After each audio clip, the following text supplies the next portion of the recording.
Buenos días a todos.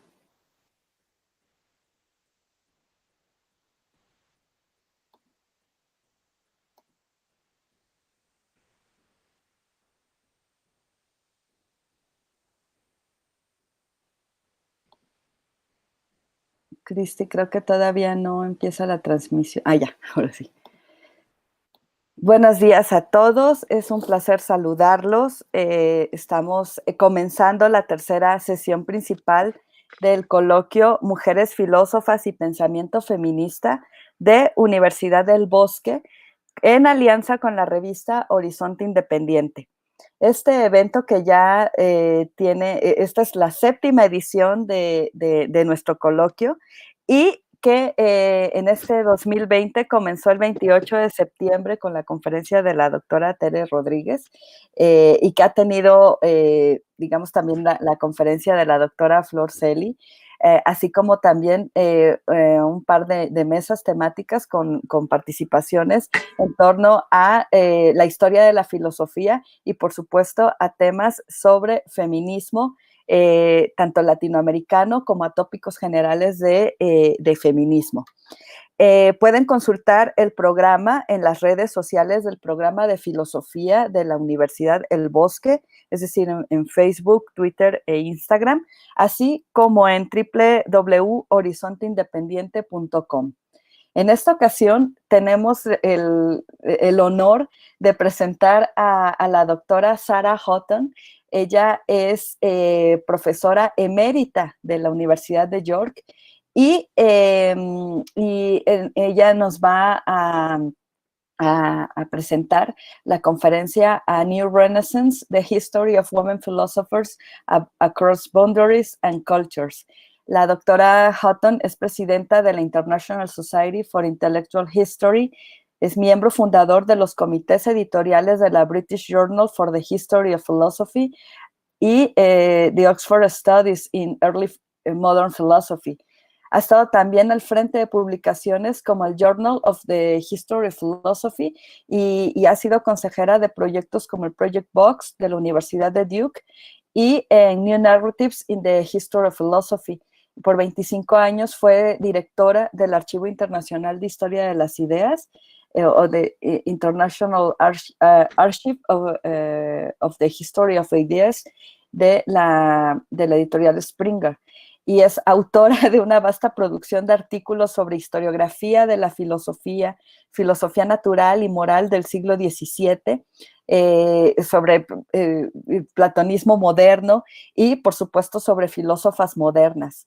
Es editora de justamente de las ediciones modernas de obras de Ralph Codsworth y de la segunda edición de The Conway Letters, así como también ha coordinado varios volúmenes sobre platonismo moderno, sobre filosofía de la modernidad temprana, y es autora de libros, como Anne Conway, A Woman Philosopher, y de British Philosophy in the 17th Century.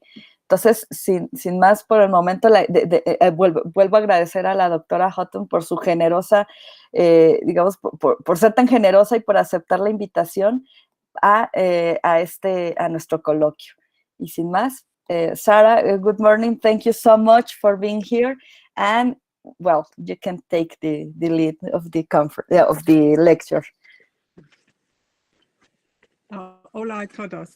Thank you very much, Viridiana. I'm delighted to be talking to you today.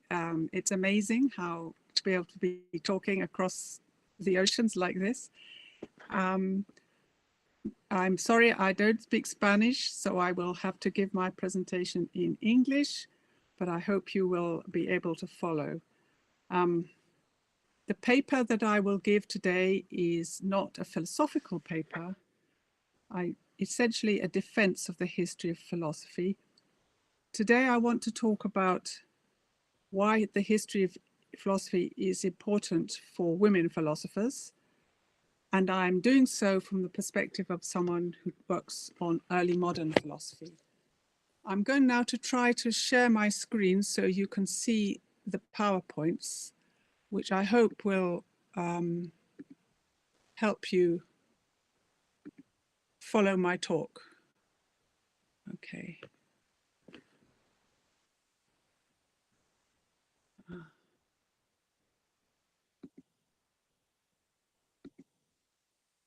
No, this doesn't seem to be working.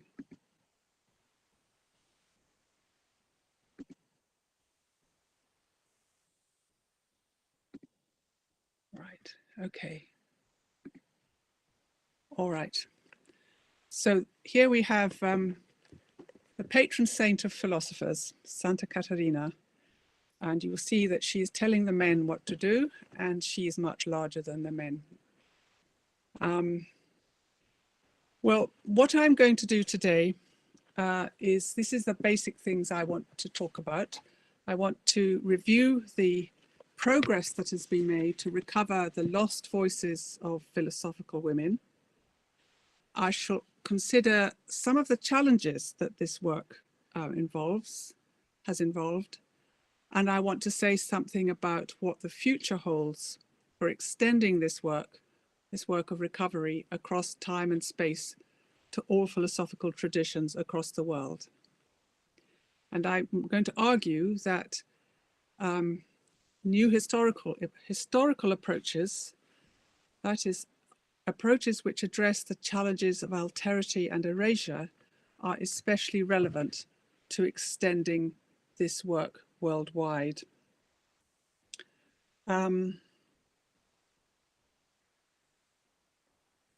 Now, I shall make as feminist philosophy is part of one of the themes of your conference, I shall make some comments about the relationship of the history of women philosophers and the history of feminist philosophy. This is not the main point of my paper, but I shall draw some contrasts between them. Although I don't mean, in doing so, I don't mean that historians of philosophy cannot be considered feminists. But so why focus on history? That's one question I'm going to ask, and I want to ask also what has been done to address this by recovering the lost voices of women, and just how can we build on this work to take it forward to recover women from all countries and all cultures. Then there is the question of what difference this will make to philosophy. I want to suggest that the obvious answer, of course, to why focus on philosophy is that the history of philosophy as generally practiced now is not fit for purpose for many reasons. And one is that it overlooks women philosophers. And I want to argue that the work being done to address this is like a new renaissance, a bit like the renaissance of the 15th century in Italy, when they recovered the writings from classical antiquity. And like that, it will have effects on philosophy. So where am I coming from? It is, I believe, important that philosophers know the history of their subject. It's also important that this history reflects what actually happened in the history of philosophy. And one of the things that actually happened is that there were women philosophers. In fact, there have always been women philosophers.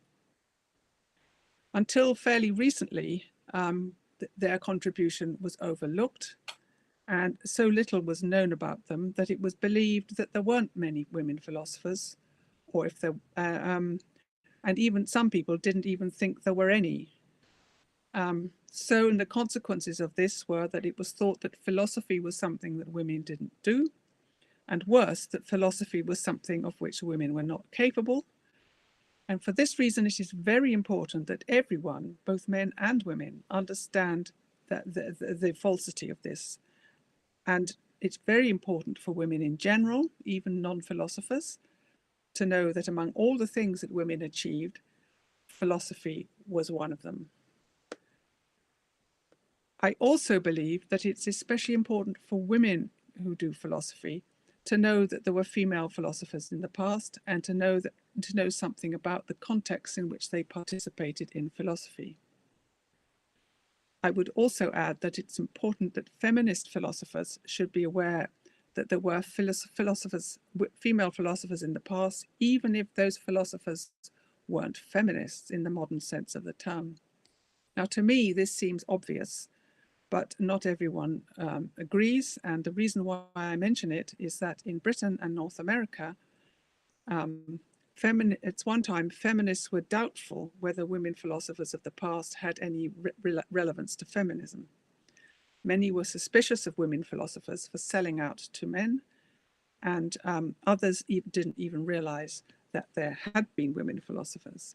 I mentioned this as a historical fact, not as a criticism. As I said earlier, until now, the history of philosophy has not been fit for purpose, for the simple reason that it seemed that women's contribution had been overlooked, and it seemed that women's contribution went nowhere. If you look at and this is on screen here, if you look at the canon of British philosophy, which has the famous names of Locke, Berkeley, and Hume, of course, there is no woman in sight. But all of that has changed. It's no longer possible to ignore women's contribution. I just have on the screen here four of women who were at the forefront of philosophy in the 17th century. Princess Elizabeth was one of the first people to recognize the importance of Cartesianism. The first defense of John Locke was by a woman, Catherine Trotter Coburn. Mary Astell was interested in the philosophy of Malebranche when it was new. And Émilie du Châtelet played a hugely important role in mediating the philosophy of Newton and Leibniz to the French. Now, I don't mean that these women were just following men's ideas. My point is that they were at the forefront of developments. But if you look at standard histories of philosophy, you will not find any mention of that. However, thank goodness, all has changed, and now in the 21st century, we've witnessed huge new interest in women philosophers. This results from a campaign to recover them from the dust of history. It's a project which started at the end of the last century, and as a result, there is a small but growing number of women whose philosophy has been restored. And here are some of them on the screen. Most famous, perhaps the ones best known are the three at the top, the English women. But there's Gabrielle Souchon and Émilie Châtelet in France. There are Spanish women. And there are women who used not to be thought of as philosophers, like Mary Wollstonecraft, who now recognize the philosophers, and we can go on. Christina of Sweden is quite famous, but I'm sure none of you have heard of Susanna Newcomb. I put her there because she has only recently been discovered. Work is continuing to discover more female philosophies, to study their philosophy and to understand their philosophical interests and priorities. And the recovery of these women philosophers is truly something to celebrate. It's remarkable that this has happened, at least it is to me in my lifetime, but it is equally remarkable that there is strong demand for knowledge about these women among philosophers today, especially young philosophers. This not only vindicates the work of pioneers, but it holds out great hope for the future. This would never have happened without women taking control of their own history, and without the upsurge of interest in women of the past, spearheaded by the women's movement, women philosophers would remain concealed in the dust of history. However, this is not a time for complacency. The task for restoring women philosophers is by no means complete. It is easy to think that the battle has been won when you look at a lot of names like this on the slide. And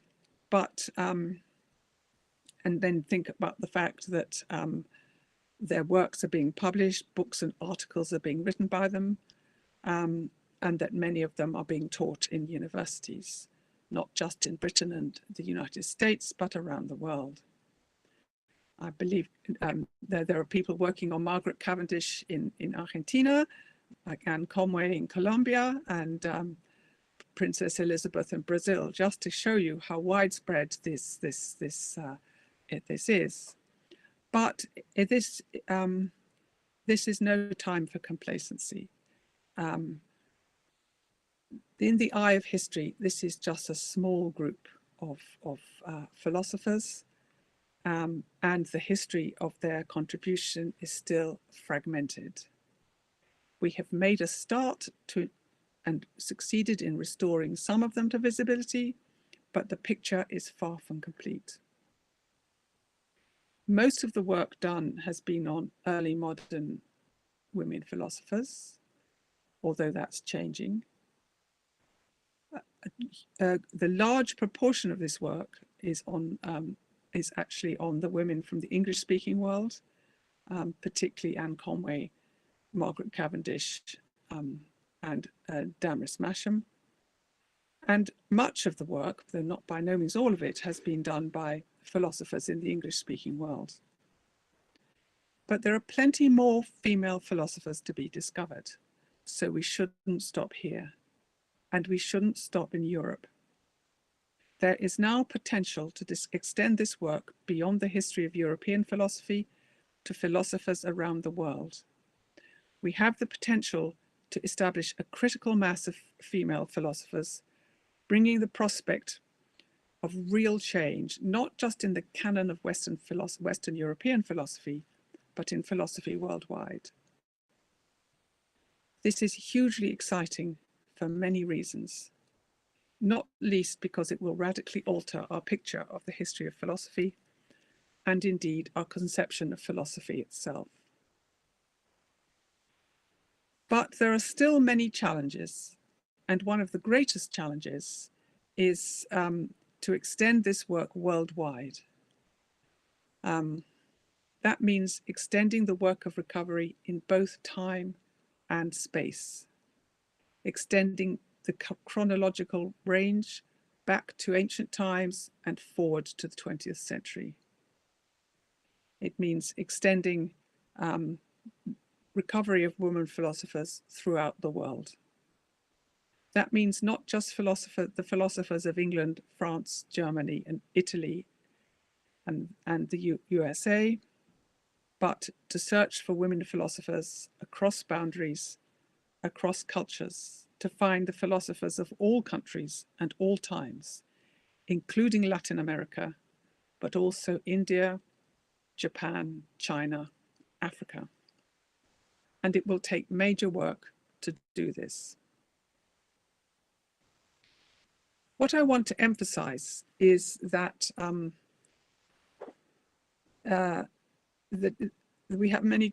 although we face many challenges, these challenges can be turned to advantage by learning the lessons of history itself.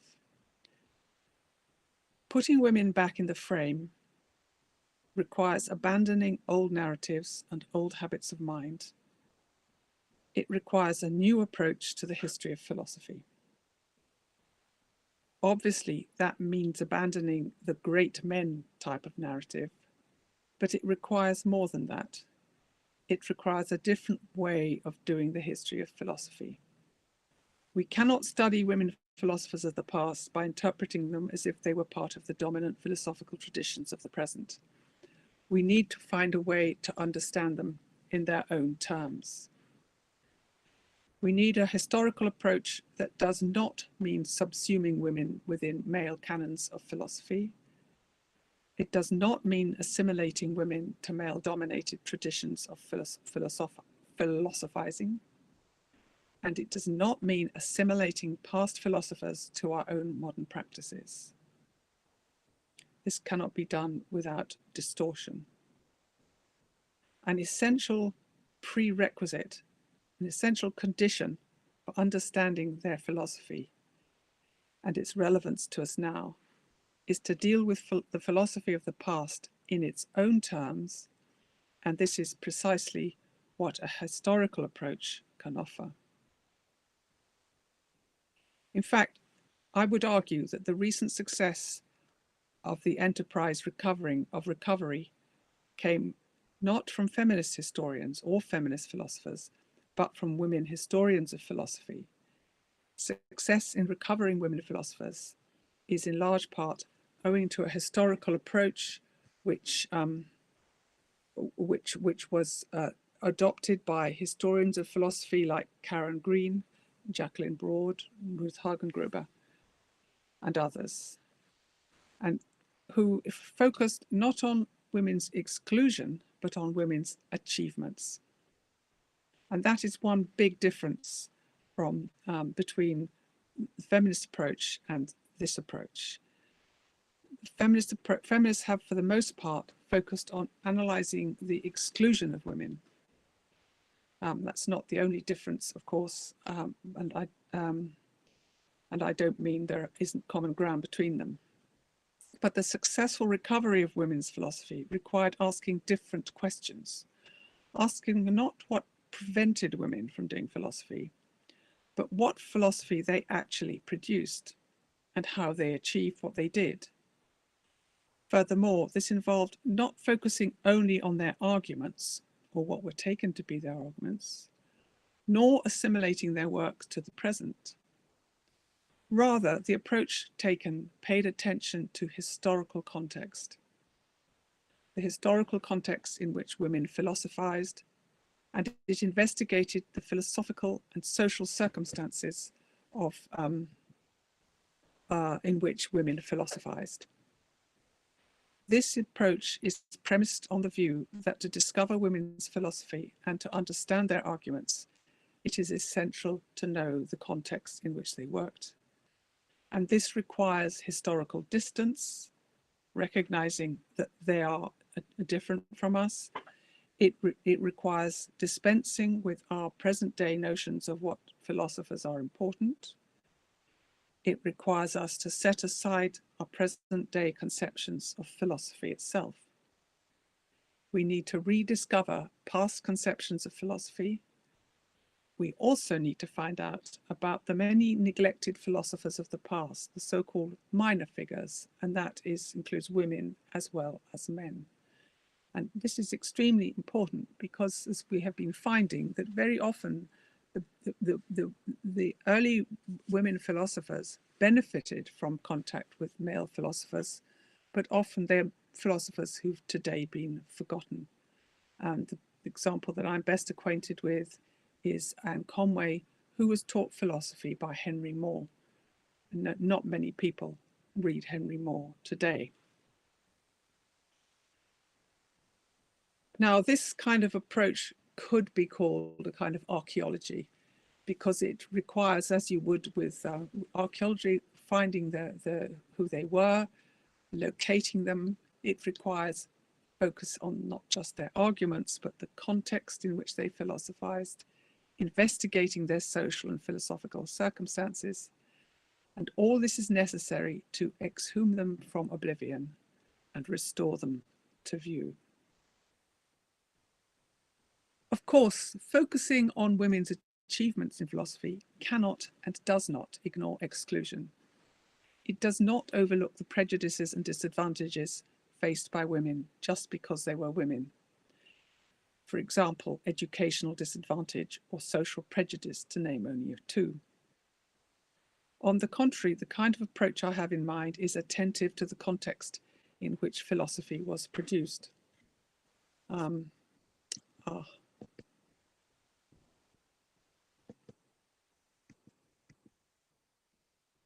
I was going to show you a picture of Eleonora Piscopia, but she seems to have vanished. I'm very sorry. If ever you visit Padua in Italy, you'll find a statue of her, which I was going to show you here. Eleonora Piscopia was the first woman to be awarded a degree in philosophy. and she graduated from the University of Padua in 1678.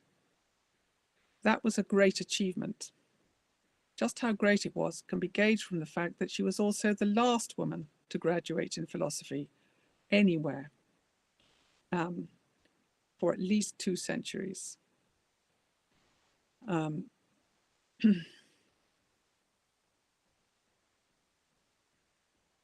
the reason, of course, is that opportunities to philosophize were more difficult for a woman for all kinds of social and cultural reasons. The limitations on women's philosophy is captured by Damaris Maschin when she told John Locke in 10 years after this that the pursuit of philosophy is only possible for those who have freedom from the affairs of the world.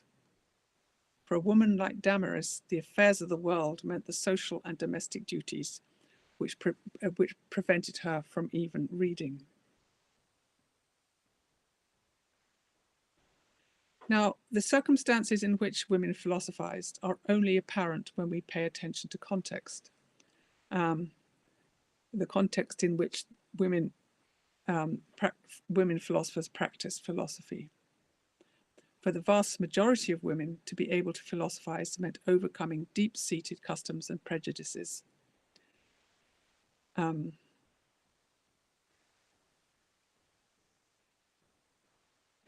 Of course, so this kind of work has involved uncovering all of that.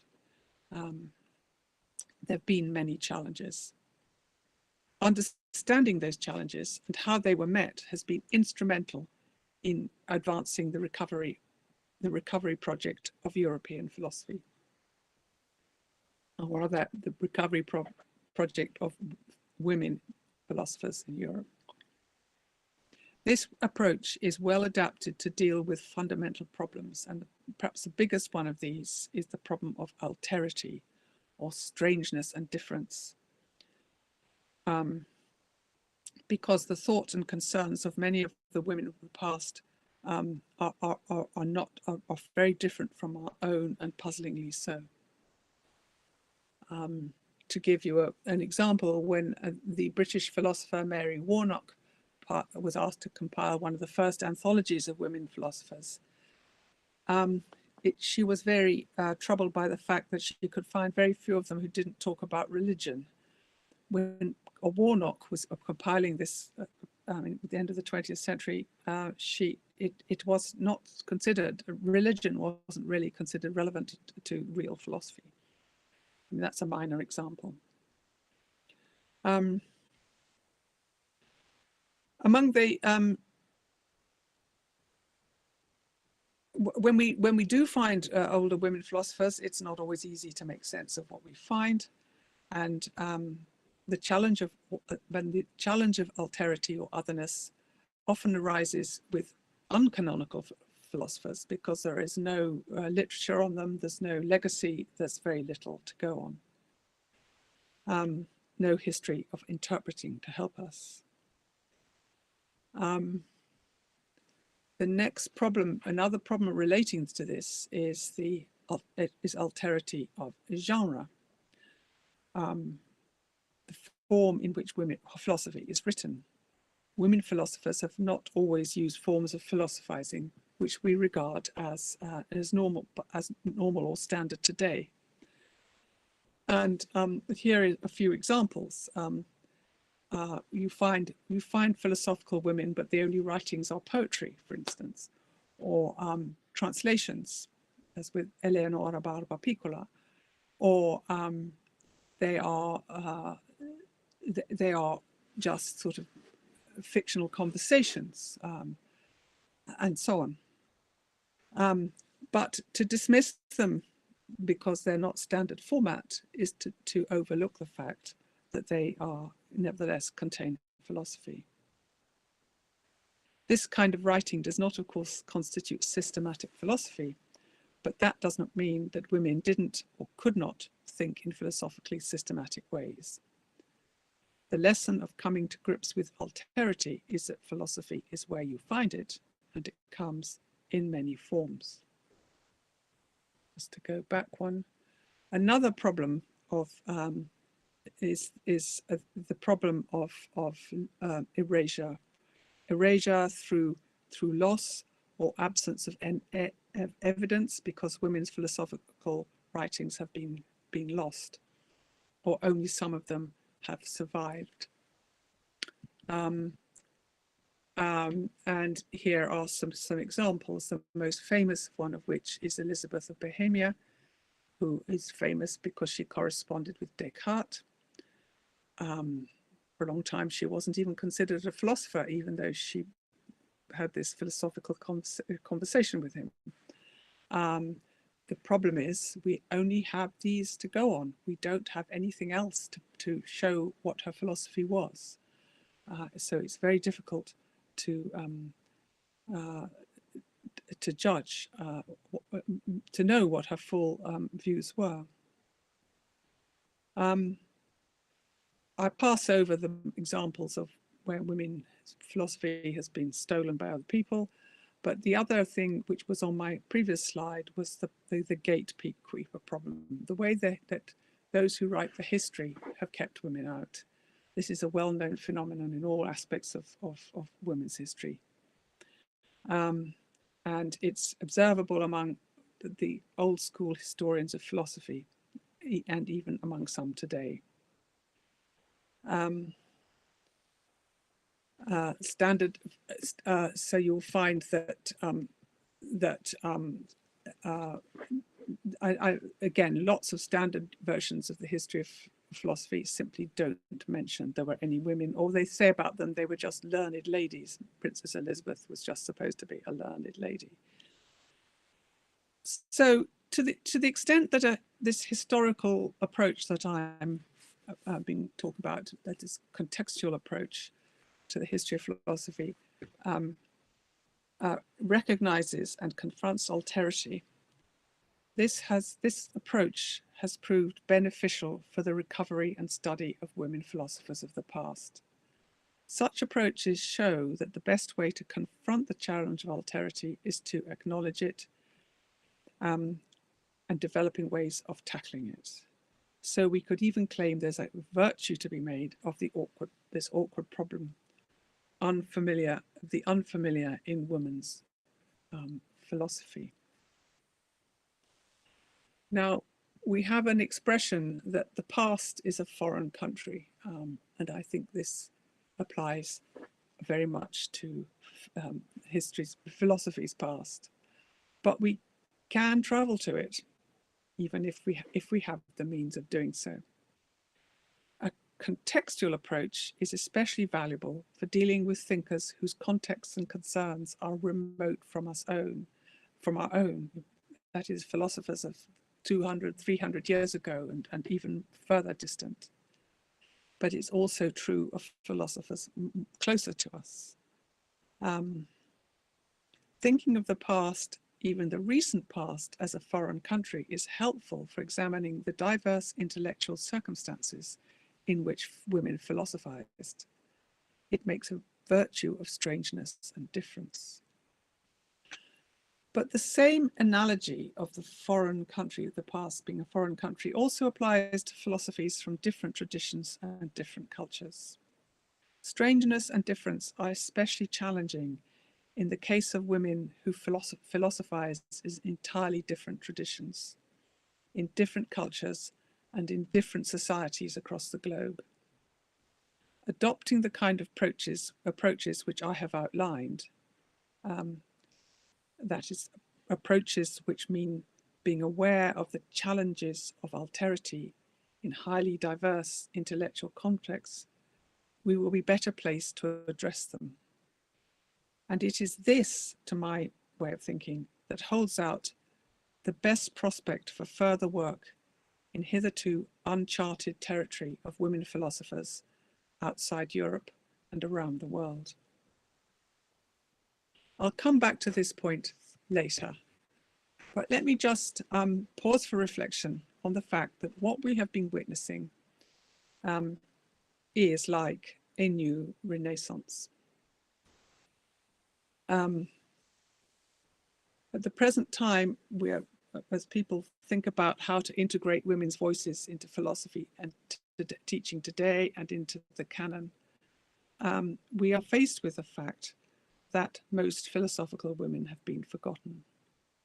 Women's philosophy is the missing matter of the history of philosophy. But here too, there is a lesson from history. Women are not the only missing matter in the history of philosophy. In fact, the history of philosophy is full of cases of lost philosophy. There are many philosophers with whom we are familiar today who were forgotten for centuries, but whose work was recovered at a later point. There are also philosophers who were only known through a small part of their output. And then they became better known after they were the recovery of their lost text. And the most famous examples are the philosophy of Plato, Plotinus, and the skepticism of Pyrrho. These were all discovered by the humanists, or all recovered rather by the humanists of the 15th century in Italy. These were philosophies that had, as it were, lain dormant or asleep since antiquity until they were discovered in the 15th century by their scholars that go under the name of humanists. The recovery of these philosophies occurred in the period of cultural recovery and rediscovery in Western Europe, which is known as the Renaissance. And here on the screen, this is what the Renaissance meant for philosophers. Of course, it's best known as a period of discovering literature and histories from the antiquity, but they also recovered philosophers and did a lot of work. This was work which involved editing and translating texts of philosophers, getting better editions of philosophers, and discovering previously unknown works. Now, the point of this comparison is to show that there is an upside to the challenge presented by recovering the forgotten women of the past. First of all, the Renaissance is a useful precedent. If this holds true where we are now, it is so much more important for recovering women philosophers of other countries.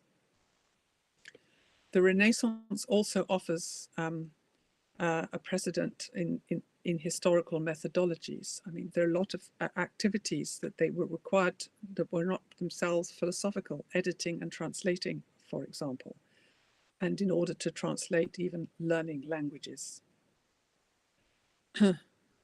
What is less often remembered is the impact of the Renaissance on philosophy itself. It's often referred to as a period of the revival of letters. I think Renacimiento is your term in Spanish. So it's generally thought about as the time when the culture of classical antiquity was revived. But the Renaissance was also a rebirth, a renaissance, in the sense that it revived long-forgotten philosophers, and in the sense that philosophy itself was born again. Most histories of philosophy routinely skip over Renaissance philosophy as if it was uninteresting philosophically. At least this is true in English-speaking countries. But it was precisely in this period that key elements of European and philosophical history were restored to visibility, the most important ones being those that I have just mentioned, Plotinus, Pyrrho, and Plato. The consequence of recovering all this philosophical work of antiquity led to many changes. It led to the enrichment of philosophy by opening up new themes. I mean, the philosophy of love becomes extremely important. It was your secular love, I might add. It showed there were other ways of doing philosophy, for example, in the dialogue form. And it led to the formulation of new philosophies, thinking of the philosophies of Giordano Bruno, Tommaso Campanella, and Cardano, all of whom were figures who dared to think, as it were, outside the box, think differently. And it also invigorated the Aristotelian tradition. as well as it happens, opening up a little chink for women. The Renaissance was in fact a period of huge importance in the development of European philosophy. It was in the 15th century that ancient philosophy re-entered the philosophical conversation. Ancient philosophers were read and adapted for their times. In this way, the Renaissance contributed hugely to the enrichment and reinvigoration of philosophy, laying the ground for the canonical figures of the 17th century, Descartes, Spinoza, Hobbes, and Locke. Creative engagement with the forgotten philosophies of antiquity resulted in the enrichment of philosophy and the new philosophies of thinkers who dared to think in new ways.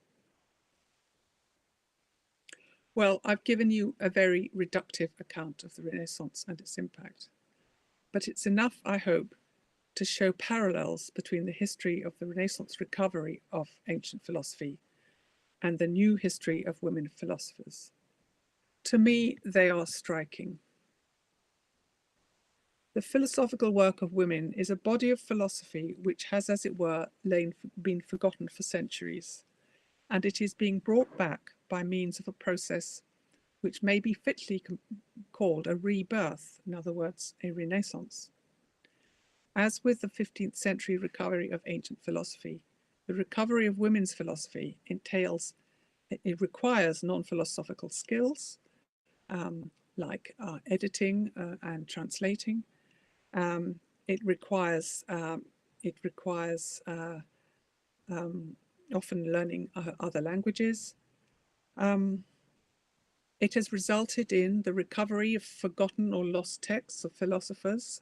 Oliver Sabuco, Anne Conway, Mary Astell, and Margaret Cavendish have all been published in new editions and translations this century. The same is true of Margaret Cavendish and Princess Elizabeth. It's also, in a few cases, many of these women were, of course, very little known, but we've actually had the recovery of one or two people completely unknown before. And one example is Hannah Newcomb. And if you want to know more about her, there is an article on her in the British Journal of the History of Philosophy by Patrick Connolly, published in a special issue which I edited with Ruth Hagenbruger Gruber last year. So as with the Renaissance recovery of ancient philosophy, the recovery of women's philosophy will bring changes to the history of philosophy. The Renaissance of women's philosophy has only just begun. We must go on searching to find more. Not just the women philosophers of England, France, Germany, and Italy, but the philosophical women of South America, India, China, Japan, Africa. Of course, this exciting prospect must be tempered by the discouraging fact that the work of many women philosophers, maybe most women philosophers, has been lost. So many women philosophers will never be recovered as philosophers because what they thought was not recorded or has been lost. However, even just knowing their names, I would argue, will make a difference, because it will change perceptions of women's capacities. And this will make a difference to perceptions and practice in philosophy. Even if we can't, even if the best we can do is to compile a list of their names, just knowing the names of women who philosophized testifies to their existence.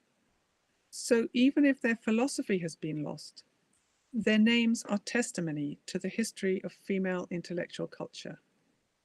Recording their presence overturns the assumption that women didn't do philosophy, that women didn't have brains enough to do philosophy, or that those who did were exceptional for their sex. So in conclusion, I would like to say, it is commonly said when restoring women to visibility, you can't just add women and stir as if there's a recipe, you just add some extra ingredients.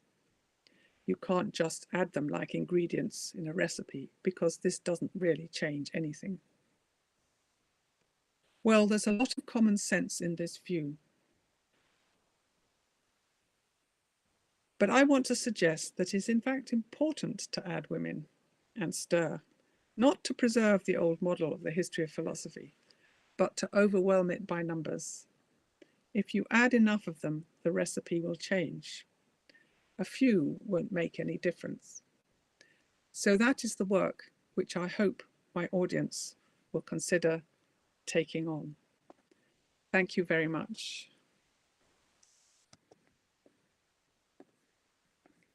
Thank you very much, Sarah, for this wonderful presentation.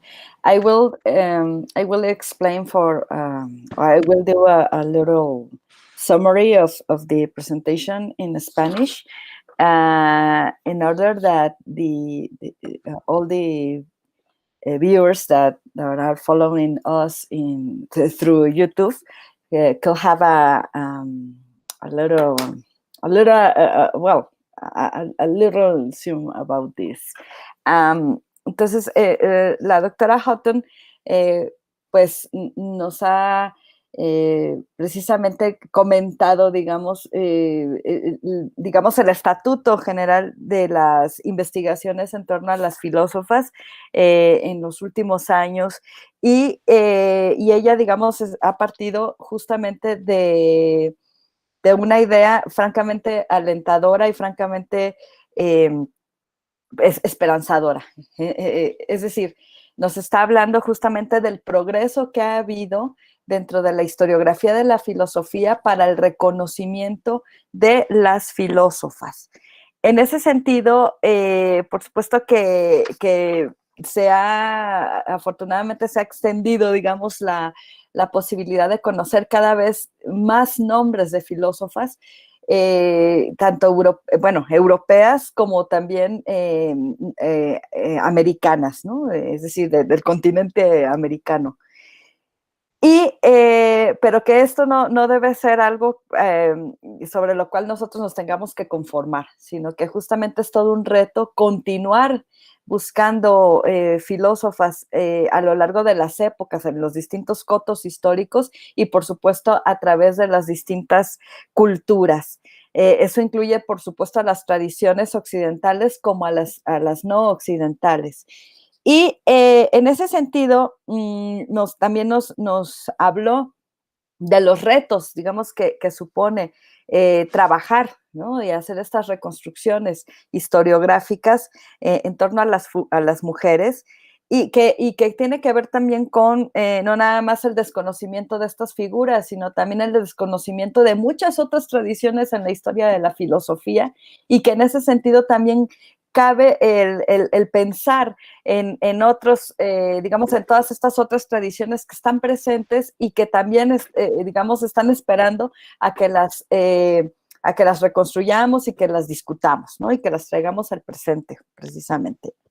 Y en ese sentido, por eso, la doctora Hutton nos ha, digamos, compartido un modelo historiográfico interesante que fue precisamente el que se utilizó en el Renacimiento para la recuperación de la filosofía antigua y que en este caso puede ser la oportunidad también de servir como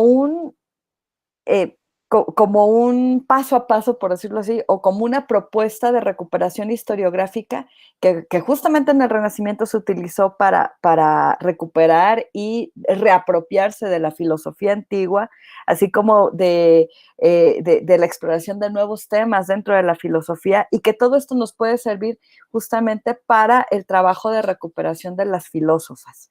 Entonces, concluye justamente la doctora Hutton con esta idea de que, bueno, si en el caso de la historiografía de la filosofía es adecuado, digamos, tomar a las filósofas e integrarlas, digamos, en el marco general de la filosofía, o que en esta integración de ingredientes sea lo suficientemente significativa para justamente cambiar la receta misma o, digamos, la visión que se tiene de los distintos periodos históricos. Entonces, Sarah, we have some questions of the viewers. We have some questions, so I will read it for you. We have one from Germán Molina. Germán Molina is one of the professors of the department, and he asked, which women philosophers have reflected on the anthropocentric prejudice that is questioned today in contemporary philosophy? Could you offer any clues to us, please? I'm not quite sure that I understand what you mean by that. Yes, I think it's about the this idea of the post-humanist philosophy. And Professor, well, Herman want to know if you have some clue about women philosophers that question that idea, that anthropocentric idea in general. I think bearing in mind that we don't find, it will be difficult, the further back in time you go, the more difficult it is to find women who frame the questions in the way that we frame them. But I think one of the women who deals with this, the one who comes to mind is Anne Conway, whose metaphysics presents a state of ontology where everything is intermutable. And so, although there is a hierarchy of being in her conception, human beings are not actually distinguished from any other created things in any significant way. And in a sense, the human is a state of moral, perhaps it's a moral refinement, but pretty much not more than that. So there is a strong sense of, so in that sense, Conway's philosophy decenters the human and integrates human beings with the whole of nature. So she's the one that comes most readily to mind. Yes, thank you very much, Sarah. As well as, do you think as well as Margaret Cavendish, maybe we could find some ideas that nature is more than yes. I think that you're right. In quite a number of these you will find views which will connect with this. Margaret Cavendish indeed has a conception of nature where other beings have. Human beings are really only distinguished by the fact that they can understand each other. They cannot understand the rest of nature, and she very much insists that humans are really relative to other creatures in this respect, and not necessarily superior. Yes. Thank you very much. We have another question from Hassam. Hassan Mahamud, he's one of our students of the philosophy program, and he asked you. Well, he wants to thank you very much for the presentation, and he asked. So this kind of historical approach, it is an interpretation of certain pieces of information that are philosophical, but not considered philosophical under certain paradigms. Sorry. Yes, I understand. Yeah. Okay. And then, if we want to generate the most accurate interpretation under this historical approach, we should distance ourselves from the male philosophical paradigm on the modern theories of feminism. Is that a question? Yes, Yes. we think we have two questions from Hassam and another. another. Well, I think it's always important to understand where we are coming from, but I think it's I think it is not essential. In fact, I think it can be. I think we also have to understand that modern feminist views are of their own time, and they're not necessarily applicable to the past. There are two aspects of this. I think modern feminism has played a hugely important role in making us attend to forgotten women. That's the first thing. But as I was said in part of my paper, in fact, the first American feminists who started on this didn't really pay attention to other women who they didn't perceive as feminist, and so as a result, they overlooked most women philosophers. The same is true of Simone de Beauvoir. So I think there has been a sense historically in which some feminist outlooks have been an impediment. The other thing is that I'm not saying there should be a disconnect between philosophy and its past, but I think to understand the past, you do have to set aside your present day assumptions.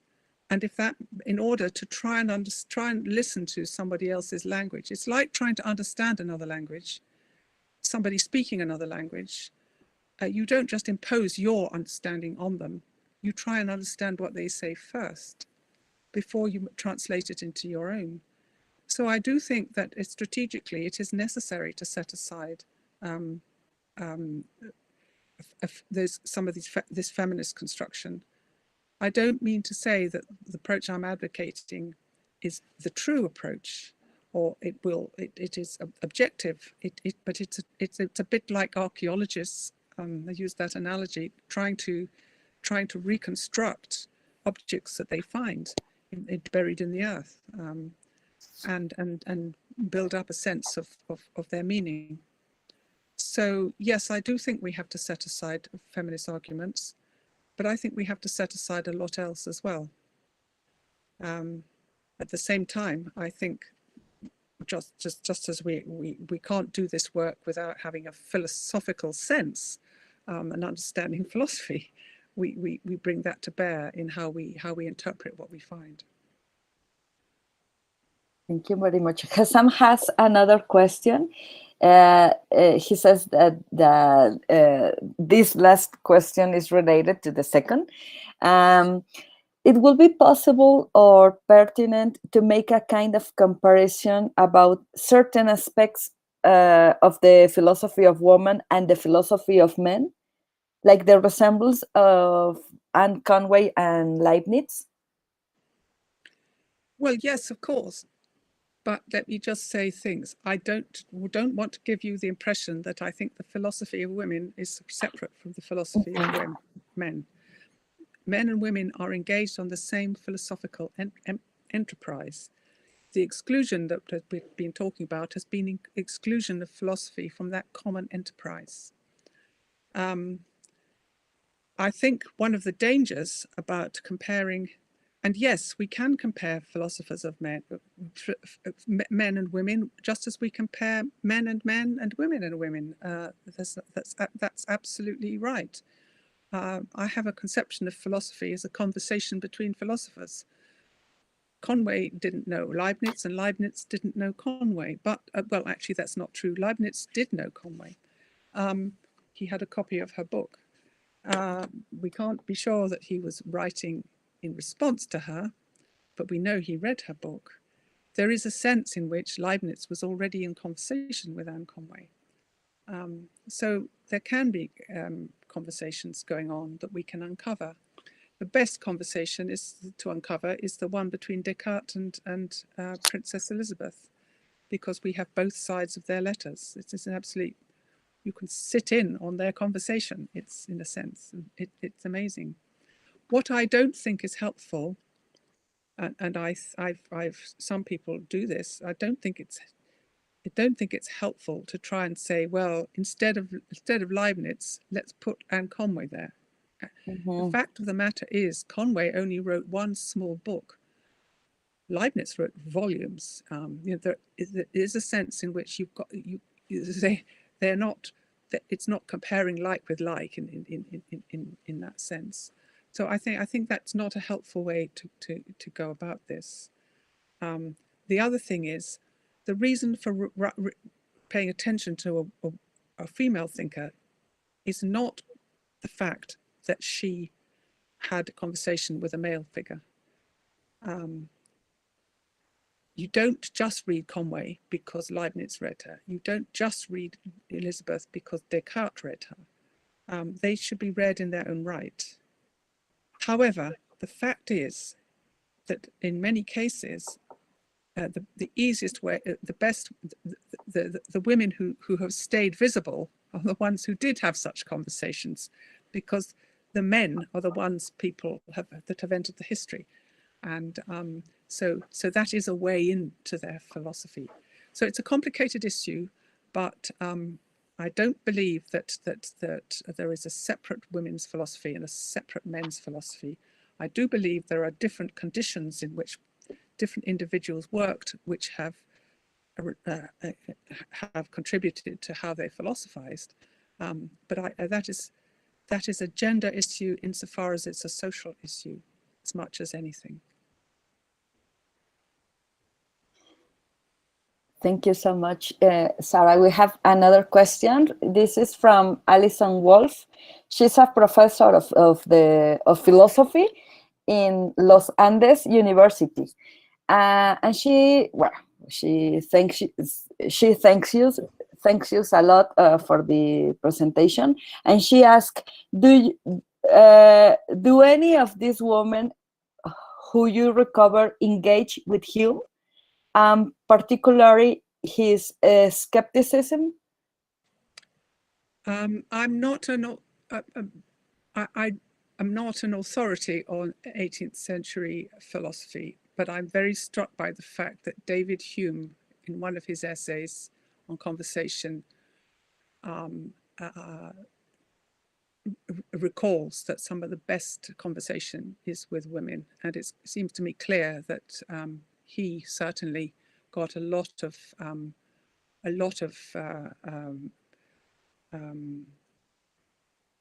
he got a lot from these conversations. So and philosophically as much as anything else. The only people that I've encountered who've engaged with Hume have engaged very superficially, and they're mostly on the moral grounds or religious grounds, and it's not very interesting because there are those who buy into the idea that Hume was an atheist, skeptic and atheist. So, well, I think my answer to the question is really I would very much like to know more, and I'm sure the picture I have just given you is not the full picture, and if only we could. There's more to go on. Maybe you know something that I don't. In which case, I'd love to hear it. Yes, Sophia, please. I'm sorry. Yes, Alison, please. We have another question from Sofia Luna. That she is a student from the of philosophy in the Andes University, and she asked, "Can you talk about the non-philosophical abilities needed for recovering women? For example, archive revision. Have you, for example, worked with historians for doing the work you have done?" I think it's very helpful to be in conversation with the historians, and with as well as with philosophers. I think it's helpful to be in conversation with everybody who studies aspects of the period in which you're interested. In fact, in the 17th, in earlier times, people didn't have these rigid demarcations between different disciplines.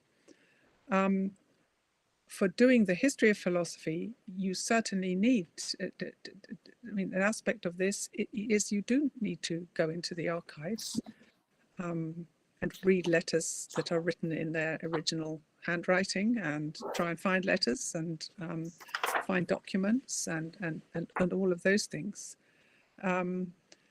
Because often but unfortunately, this is the kind of record that it's very, very difficult to find. You can't just go to an archive and say, I'm going to look for a woman philosopher. You won't find one that way. But I mean, with Anne Conway, I was very lucky because a very distinguished American historian, a historian of ideas, Marjorie Nicholson, had already published the letters of Anne Conway from a manuscript collection in the British Library. And my first entry into that was to re-edit those letters because she'd left out the philosophical ones. I don't understand why. But it was a journey of discovery. And the other thing is that the more work we do collectively, the more things we find. So you might be reading something and then you notice a reference to a name, and then you know that another person is working on this. You pass the information on. That's how researchers work. So that slowly we can build up from fragments. I would think that in order to work on philosophers in the Catholic traditions, which are really not very well represented in the British and American history of philosophy, I'm sure there's a lot of it would involve reading the kind of people you probably never think you ever wanted to read again, sort of some of this very scholastic philosophy. But the work of Dominic Perler has shown just how interesting that can be, I think. So I think that's probably an area that needs exploring in relation to certainly the women of South America and Spain, and comparing the work, the philosophical work, with the work that's being done by historians in both Spain and Latin America. So yes, there's all those things which are part of the road of recovery. The ideal, of course, is to find a philosophical text that's just waiting to be edited and published. Whether we'll be able to do that, I really don't know. But let's just remember this: we know already that a lot of paintings were done by women, but they were often retributed to men. So it's worth revisiting a lot of documents that have been attributed to men and just asking questions about how authentic the attribution really is. Because what one's up against here is often the assumption that a text couldn't have been by women because women didn't do philosophy. And that is an assumption that has to be questioned. So if there's one attitude which I didn't mention, which I think is probably a very helpful one, skepticism. Don't take on trust whatever you find. This is as true of what you find in the archives as what you find on Wikipedia.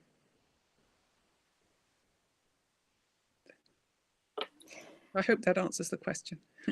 Yes. Well, I would like to ask you something, or I would like to. Well, I want to say something, and I want to hear what do you think about it. We in the past we oftenly heard that philosophy, history of philosophy, is not philosophy. that history of philosophy is just erudition. So, I think actually and currently we already had get rid of that horrible prejudice.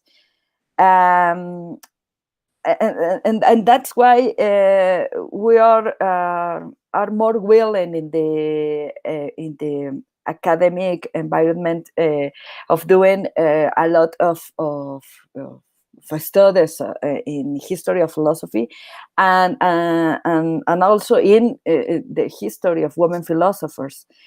But I think we have another challenge that think or ask each other how philosophers of the past had a lot to tell us in order to understand our present. And it's something that I will start to I start to think about it when you ask us that we don't have to just don't it's not time for complacency. No hay tiempo ahora sí, para ser complaciente, no time for complacency. And it's just that the idea that we should establish a dialogue with women philosophers as well as philosophers in general of other historical times, give us a lot of elements of thinking or different the challenges that give us the reality or that give us our context. So what do you think about that, Sarah, that the importance is the dialogue with the philosophers in general as yes, okay. Mm-hmm. Well, first of all, let me make a comment, which is in a sense what I have been talking about today has been about erudition. I've been stressing the importance of erudition when it comes to trying to find the women of the past. This is a tool to get the philosophy. It's not an end in itself. Yes, it's often said that philosophy, history of philosophy, is not philosophy. It's the sort of thing I've been talking about is history of ideas. Why people call editing history of ideas, I have no idea, but there we are. Nevertheless, it's. But the fact of the matter is, you won't get at the philosophy unless you unless you read what you find philosophically. So it's not a process that is divorced from philosophizing. But you have to recognize that what made good arguments for people in the past would not necessarily meet our ideas today. That people philosophized in different ways, and this is particularly true, of course, of people in other cultures, in India or China. There's very, very different traditions. So one way of thinking about the metaphor of learning the language to travel in a foreign country is that you have to learn the philosophical language and understand how the philosophy works as much as anything else. So and then you can judge the originality of a philosopher in relation to his or her own time. Now, I don't think that the history of philosophy is a mirror in which we can view our own times, or one of those magic mirrors where you can look in and find the solutions to your own time. But I do think that looking at how different thinkers have addressed problems, it gives us ways to think about analogous problems and think more widely about some problems. One of the a slightly frustrating thing is if we look to the past, we won't find the problems we're concerned with. But actually, we can still find ways of thinking that could help.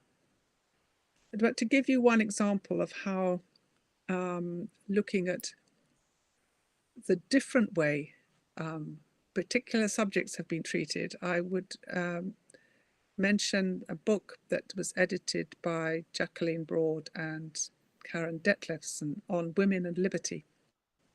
And liberty, of course, is a very potent political word these days, and it has a very strong tradition of interpretation and theorizing in political philosophy.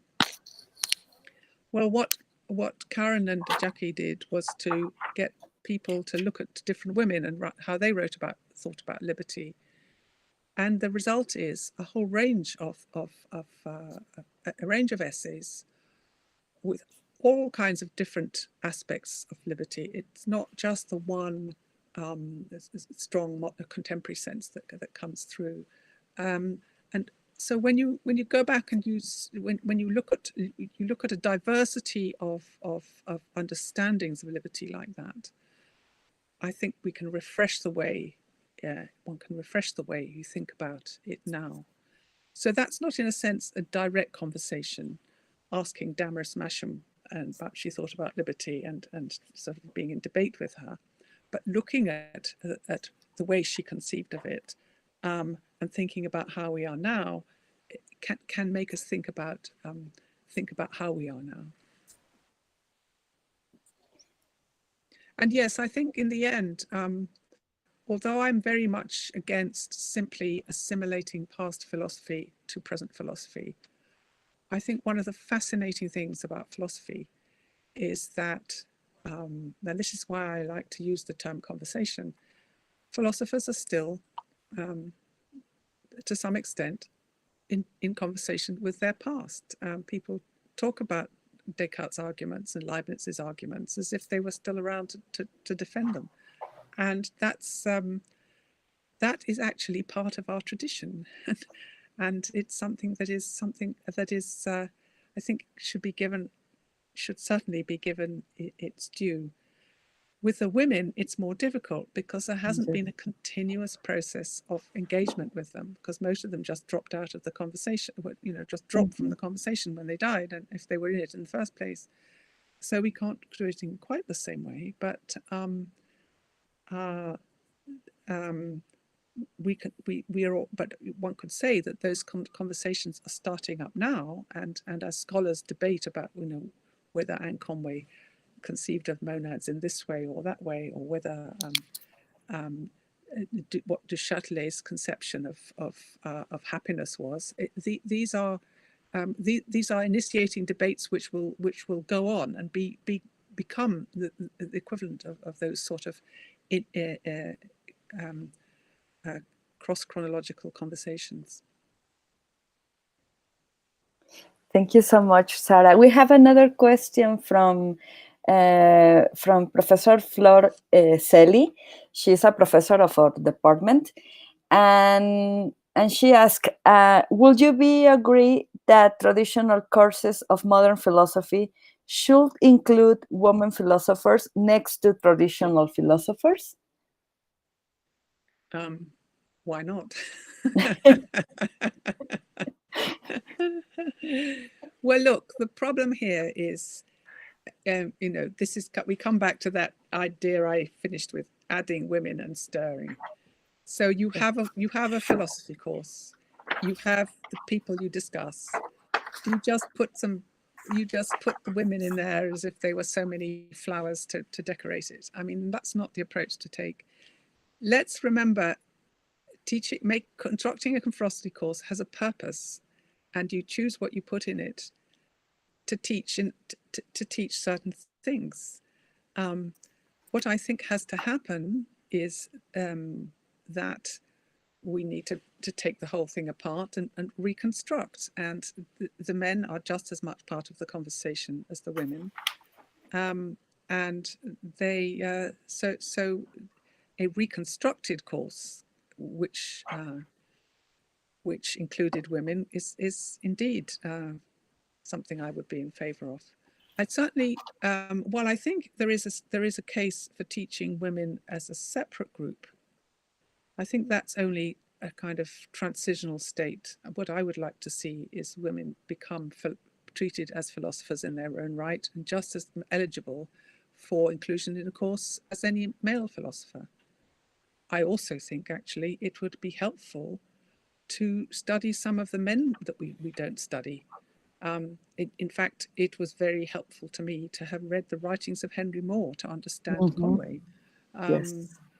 Now, if you're going to study some of the Latin American traditions, you might find yourself looking at some of the Jesuit philosophers who nobody reads anymore. I mean, it's so there is that aspect to it as well.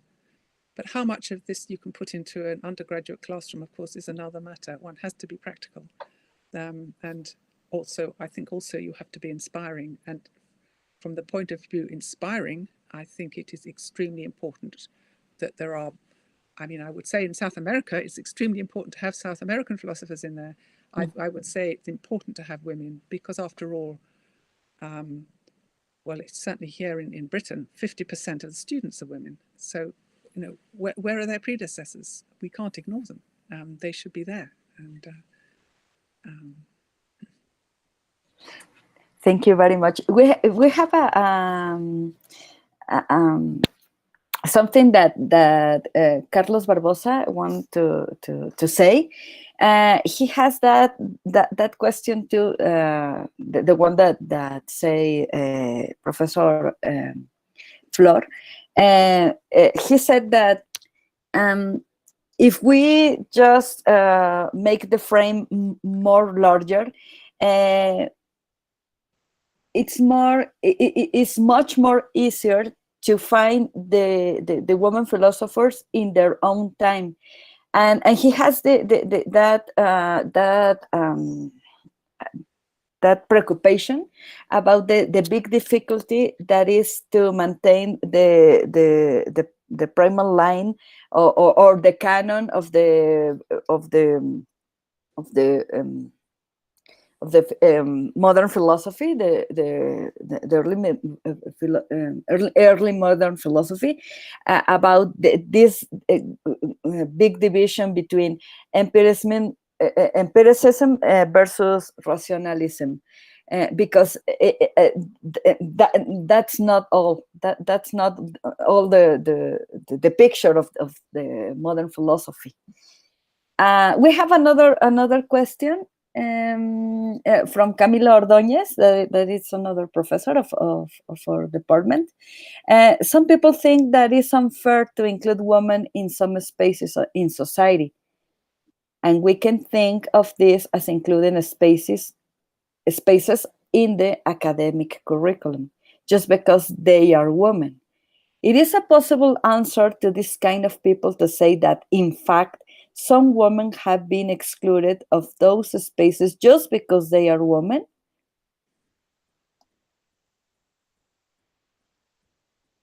that's the question. Yes. Yes. Well, first of all, just let me comment on empiricism and rationalism. That's an old model of philosophy, of history of philosophy. It is absolute. Sorry, it's just not true to history. It just wasn't like that. It's just a convenient way of dividing people up.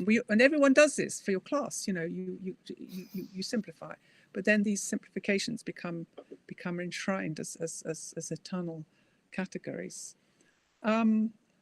Well, women have been excluded just because they were women. I keep going back to the example of Anne Conway. She couldn't go to university because she was a woman, and women weren't allowed to go to university.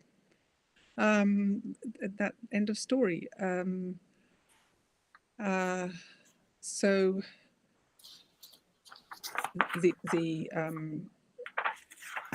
but just because she was a woman, that covers a whole spectrum of things, and just because she was a woman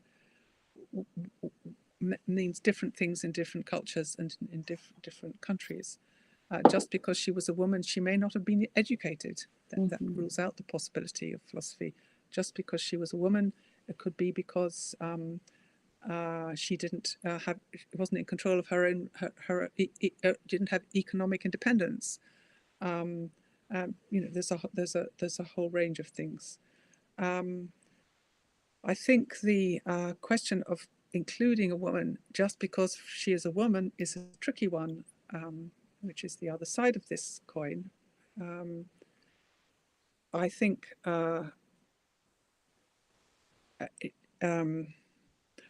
sorry, before I get to that, a huge prejudice about women was that, going back to Aristotle, is that women can't think, that their reason is somehow weaker than men's, it's not fully developed or something, and therefore they're not suitable for rational thinking. And this is a prejudice which has fed philosophy right up to today.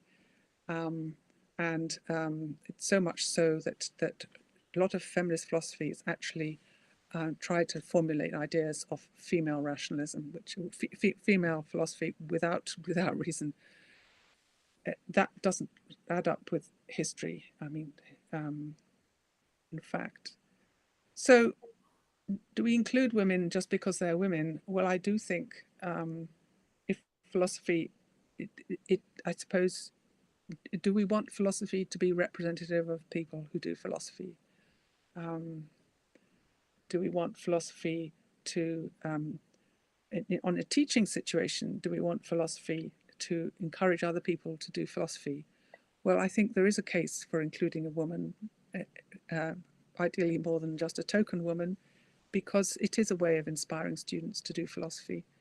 But I don't think women should be included only because they are women. I think we need to get, as more and more recognition is given to the fact that women have philosophized and are capable of it, we will get to a stage when you don't just include them because they're a woman. You include them because they're a thinker whose arguments and ideas interest you. It's very easy to say that of the 20th century woman. I mean, who would exclude? You wouldn't have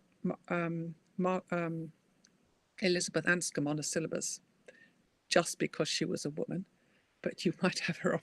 You would likely have her on the syllabus because of her philosophical views. And the same would go for Iris Murdoch or Mary Midgley or a whole host of others. So I do think that and there's a place for women just because they were philosophers, and that's why they should be there. Yes, totally agree, Sarah. Well, I would like to thank you a lot for this lecture, and this inspiring lecture, because you remind us that we have a lot to do in order to recover and start the dialogue through history of philosophy with other traditions and other figures. Thank you so much. Le decía a la doctora Hutton que definitivamente nos inspira justamente a recordar que tenemos muchísimo que hacer, muchísimo que trabajar para recuperar todas estas tradiciones, estas otras tradiciones, estas otras figuras, y que justamente es a través de la historia de la filosofía que podemos hacerlo. Muchísimas gracias. Thank you a lot, Sarah. Thank you a lot for everyone who was following us through YouTube. And you can see the program of the women philosophers and feminist thought in the webpage of horizontindependiente.com, as well as the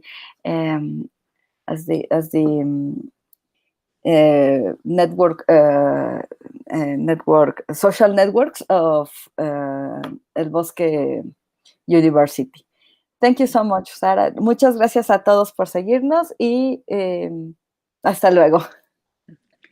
Well, thank you very much for inviting me to give this talk. It's been a pleasure to talk to you It's just such a shame that we can't actually meet in person to discuss. But the wonders of modern technology, you know, we can be connected from through the ether, which in ways we couldn't, you know, even 10 years ago. So thank you very much indeed. It's been a pleasure. Thank you, Sarah. Thank you very much. Bye. Bye.